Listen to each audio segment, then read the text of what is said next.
उत्तर भारत में एक बार फिर से मौसम ने तेजी से करवट बदली है। पहाड़ों पर जहां जोरदार बर्फबारी के बीच लैंडस्लाइड की डरा देने वाली तस्वीर सामने, तो वहीं मैदानी इलाकों में बारिश के बाद लोग शीतलहर के प्रकोप का सामना करने को मजबूर हैं। हिमाचल के पहाड़ी इलाकों में एक बार फिर जोरदार बर्फबारी ने लोगों की मुश्किलें बढ़ा दी हैं। हिमाचल के रोहतांग में अटल टनल पर भारी बर्फबारी ने लोगों को हैरानी में डाल दिया। कुछ ऐसी तस्वीरें उत्तराखंड के चमोली से आई। बद्रीनाथ धाम मंदिर से आई ये तस्वीरें देखिए, पूरा इलाका बर्फ की सफेद चादर से ढका हुआ है। इस बीच शिमला से लैंडस्लाइड की डरा देने वाली तस्वीरें आई। यहाँ स्थानीय बाजार में भारी भूस्खलन के बाद लोगों में दहशत का माहौल बन गया। हालांकि गनीमत रही, पहले ही दुकानों को खाली करा लिया गया था, जिससे बड़े नुकसान की खबर नहीं है। शिमला में लैंडस्लाइड से मुख्य रास्तों पर खतरा बना हुआ है। कुल्लू में भी कई इलाकों में लैंडस्लाइड को लेकर अलर्ट है। पहाड़ों पर लैंडस्लाइड और मैदानी इलाकों में बारिश ने एक बार फिर से लोगों को हैरानी में डाल दिया है। लोग फिर से ठंडक का एहसास करने लगे हैं। मौसम का तेजी से बदला रूप हर किसी को चौंका रहा है। मिडिल ईस्ट में चल रहे युद्ध के बीच बड़ी खबर, जंग के बीच ईरान को एक और तगड़ा झटका लगा है। हमले में आईआरजीसी प्रवक्ता की मौत हो गई है। आईआरजीसी प्रवक्ता अली मोहम्मद की मौत हो गई है। आपको बता दें, लगातार यहाँ पर कमांडर्स टारगेट किए जा रहे हैं, सुप्रीम लीडर्स टारगेट किए जा रहे हैं, और इसी बीच ईरान को एक और बड़ा झटका, आईआरजीसी प्रवक्ता की मौत हो चुकी है। आईआरजीसी प्रवक्ता अली मोहम्मद की मौत की पुष्टि हुई है। तो ईरान इजराइल युद्ध में एक और बड़ा अपडेट, जंग के बीच ईरान को ये झटका लगा। और अब रुक करते हैं कुछ और महत्वपूर्ण खबरों का। एक बड़ी खबर मिल रही है। आरएसएस प्रमुख मोहन भागवत ने बड़ा बयान दिया। मोहन भागवत का कहना है कि आज विश्व लड़खड़ा रहा है। भारत ही युद्ध को खत्म कर सकता है। सबको जोड़ने वाला तत्व सिर्फ हमारे पास है। दुनिया विनाश की तरफ बढ़ रही है। स्वार्थ है और वर्चस्व की वजह से ये युद्ध हो रहा है। तो मिडिल ईस्ट में जिस तरीके के हालात बने हुए हैं, उस पर मोहन भागवत का बयान सामने आया।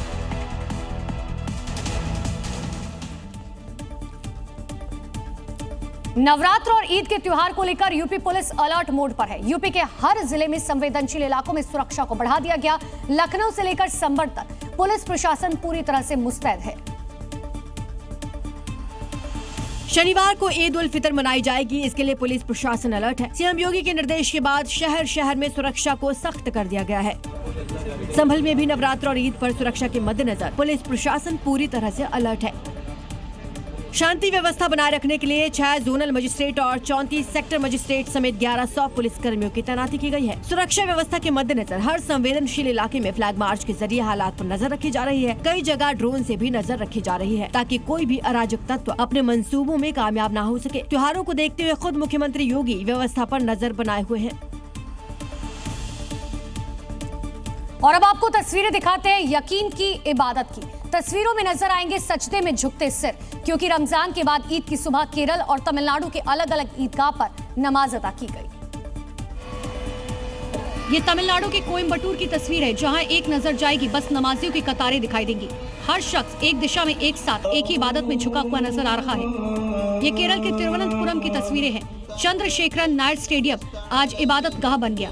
हर कोना, हर व्यक्ति बस दुआएं मांगता दिखाई दिया। हाथ उठे हुए हैं, आंखें बंद है और दिलों में अल्लाह की इबादत। इस्लाम को मानने वालों के लिए दिन साल के सबसे महत्वपूर्ण दिनों में से एक है।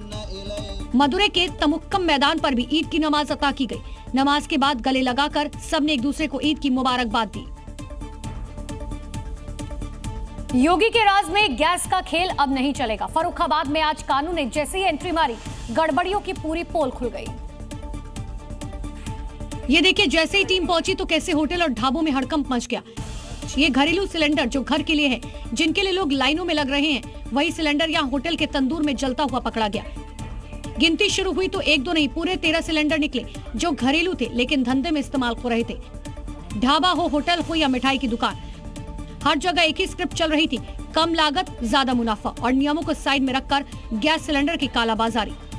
खाद्य आपूर्ति विभाग ने छापा मारकर सारे सिलेंडर जब्त कर लिए। आरोपियों के खिलाफ सख्त एक्शन लेने की बात कही। सीएम नीतीश कुमार की कुर्सी छोड़ने से पहले बिहार में समृद्धि यात्रा कर रहे हैं। सीएम मुंगेर पहुंचे तो कृषि विभाग ने सब्जियों से रंगोली बनाकर सीएम का स्वागत किया, लेकिन जैसे ही मुख्यमंत्री यहां से गए, सब्जियों की लूट मच गई। सब्जियों पर कृषि विभाग लिखा है और आगे इन्हीं सब्जियों से बड़ी प्यारी सी रंगोली बनाई गई है। लेकिन पल भर भी नहीं गुजरा होगा कि सब्जी पर लोग टूट पड़े। सब्जी लूटने की होड़ मच गई। किसी के हाथ आलू आया, किसी ने प्याज पर हाथ साफ किया, तो किसी ने डिनर के लिए सलाद की सब्जी यहीं से उठा ली।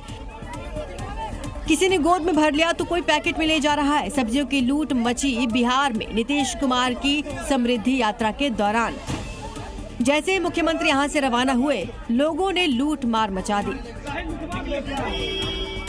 इससे पहले बेगूसराय में भी नीतीश कुमार की रैली का वीडियो वायरल हुआ था, जब एक सांड ने पुलिसकर्मी को दौड़ा लिया था।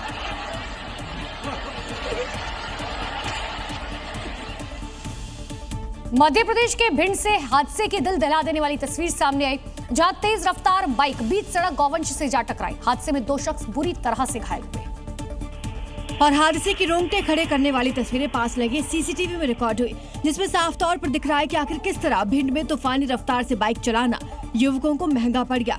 स्टेट हाईवे पर तेज रफ्तार में जा रहे बाइक सवार गोवंश से टकराकर बुरी तरह से घायल हो गए।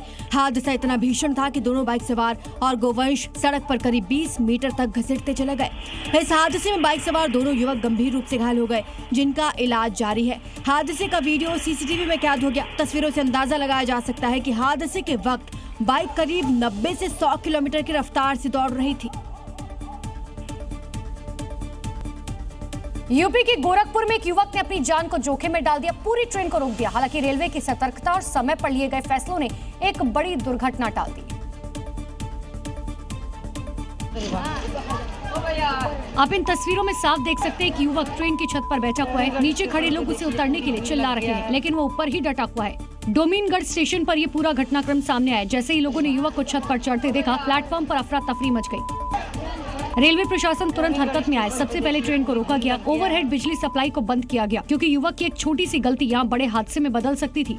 युवक का नाम गोविंद राम है, जिसकी मानसिक स्थिति ठीक नहीं है। तकरीबन आधे घंटे तक ये हाई वोल्टेज ड्रामा चलता रहा और आखिरकार कड़ी मशक्कत के बाद युवक को बिजली के पोल के सहारे सुरक्षित नीचे उतार लिया गया। राप्ती सागर एक्सप्रेस को गोरखपुर के लिए रवाना किया गया।